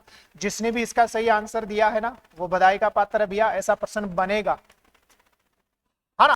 और ये अभी एक और भी शानदार 4 मार्च 2025 को तो है ना दो समझौते हुए, एक तो तेलंगाना सरकार के साथ हुआ ही था, अभी एक और आ जाओ। 4 मार्च 2025 को राजस्थान सरकार ने जल क्षेत्र में तकनीकी सहयोग एवं नवीन तकनीकी के आदान प्रदान के लिए किसके साथ जो है ना वो समझौता किया है। तो बताओ किसके साथ? इजराइल, दक्षिणी ऑस्ट्रेलिया, सिंगापुर या यूएई? आंसर करके बताओ। और इंपोर्टेंट पर्सन मान के चल लेना, पहले बता दिया है ना। किसके साथ किया है? ध्यान रखना, दक्षिणी ऑस्ट्रेलिया के साथ ये समझौता किया गया है। ठीक है, अगले वाले पर्सन की तरफ बढ़ो भैया। देखिए बताओ इसका आंसर फटाफट क्या है। निम्नलिखित कथनों पर विचार करो। राज्य का सबसे बड़ा नदी बेसिन लूनी नदी बेसिन है। गलत हो गया। हालांकि नई रिपोर्टों में इसको माना जा रहा है, लेकिन अभी तक किसी भी बोर्ड ने इसको स्वीकार नहीं किया है। अभी भी राज्य का सबसे बड़ा जो नदी बेसिन है ना वो बनास ही माना जा रहा है, तो ये गलत हो गया। लूनी नदी तंत्र का अधिकांश अफवाह क्षेत्र राजस्थान में है, बिल्कुल सही है। लूनी नदी बेसिन की पूर्वी सीमा काला बुरा डूंगर बनाता है, ये भी सही है। तो केवल कौन सा सही आया? ब और जो स है ना वो क्या आया है? सही आंसर आया है। ठीक है, अगले वाले पर्सन की तरफ बढ़ रहा हूं भैया। इसमें पशु मेले हैं, आपको असंगत का चयन करके बताना है। कार्तिक पशु मेला अजमेर में सही है। रामदेव पशु मेला नागौर में सही है। जसवंत पशु मेला भरतपुर में सही है ना। चांदसेन पशु मेला टोंक में सही है। सारनेश्वर पशु मेला जालोर में, ये गलत हो गया। सारनेश्वर पशु मेला जालोर में नहीं होता रे भैया, सिरोही में होता है। कहां होता है? सिरोही में। तो राइट आंसर कौन सा हो गया? ध्यान रखना, सारनेश्वर पशु मेला इज द राइट आंसर। ठीक है, अगले वाले पर्सन की तरफ। वन रिपोर्ट 2023 के अनुसार, इजी पर्सन है लेकिन बड़ा काम का है। वन रिपोर्ट 2023 के अनुसार निम्न में से कौन से जिले में सर्वाधिक वन है? प्रतापगढ़, चित्तौड़गढ़, अजमेर या बारां? कमेंट्स करके बताओ देख कौन सा आंसर आ जाएगा। भाई उदयपुर के बाद में प्रतापगढ़ ही तो है, तो 2 नंबर इज द राइट, मतलब Pratapgarh is the right answer. ठीक है ना। देखिए पर्सन देखो क्या कह रहा है। राजस्थान की चौका प्रणाली का मुख्य उद्देश्य क्या होता है अभी, है ना? पानी की कम उपलब्धता वाले क्षेत्रों में पानी के संसाधनों का प्रबंधन करना, राजस्थान के भोजन प्रणाली का प्रबंधन करना, मधुमक्खी पालकों का सहयोग करना, या पशुपालक कौन है? पशुपालकों को बढ़ावा देना। तो राइट आंसर कौन सा हो गया? पहला ही, है ना। पानी की कम उपलब्धता वाले क्षेत्रों में पानी के संसाधनों का प्रबंधन करना क्या कहलाता है? चौका प्रणाली जो है ना इसका मुख्य उद्देश्य है, ध्यान रखना ही। ये भी बड़ा ही काम का प्रश्न है। देखिए बताओ 60 सेंटीमीटर की समवर्षा रेखा निम्न में से कौन से जिलों से गुजरती है? 60 सेंटीमीटर की, है ना। जो आपके सिरोही पाली का जो पश्चिमी हिस्सा है ना, मतलब पाली की जो सीमा बनाती हुई आ रही है ना, राजसमंद, फिर आपका ब्यावर, अजमेर, है ना, इधर भीलवाड़ा, टोंक, है ना, दौसा, उधर से होती हुई जा रही है। मतलब देखो कौन सी सवाई माधोपुर से किसी भी कंडीशन में नहीं जाएगी, है ना। तो अब ऑप्शन देख लो कौन सा आया। जयपुर से जाएगी, राजसमंद से जाएगी और अजमेर से जाएगी। तो अब इसमें एस है और द कौन सा है? ये रहा कौन सा वाला? एस है और the is the right answer. कहां से नहीं जाएगी? सवाई माधोपुर से ही नहीं जाएगी। सवाई माधोपुर से गुजरेगी आपकी वो, है ना, 80 सेंटीमीटर लगभग। कौन सी वाली? 80 सेंटीमीटर, है ना। ये भी काम का प्रश्न है भैया। क्या प्रश्न है? निम्न में से कौन सा महाद्वीप संसार में सर्वाधिक माध्य ऊंचाई वाला है? मतलब सबसे ज्यादा ऊंचाई जो है ना, औसतन सबसे ज्यादा ऊंचाई किसकी है? तो ध्यान रखना ये अंटार्कटिका की है ना, दक्षिणी ध्रुव की है, ध्यान रख लीजिएगा। ठीक है, अगले वाले प्रश्न की तरफ बढ़ते हैं भैया।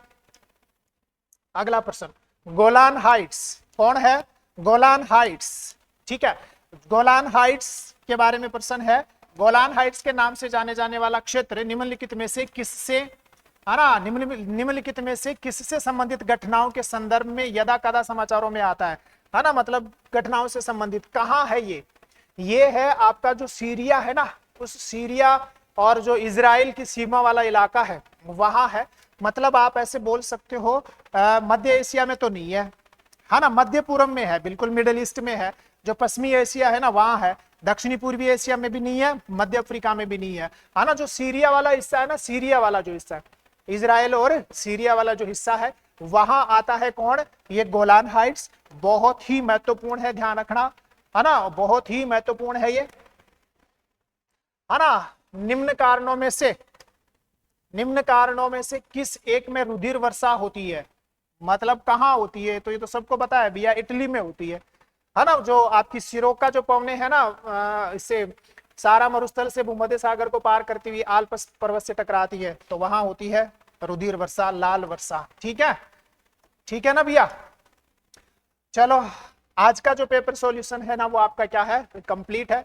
मिलते हैं, उम्मीद है आप लोगों ने जो है ना इस सेशन को एंजॉय किया है। जो भी आपकी क्वेरीज वगैरह है, जो भी आपकी शिकायतें वगैरह है, जो भी आपको मतलब अच्छा बुरा जो भी लगा, कमेंट्स करके जो है ना वो जरूर बताइएगा। मिलते हैं नेक्स्ट सेशन में, आप सभी का बहुत बहुत धन्यवाद, थैंक यू।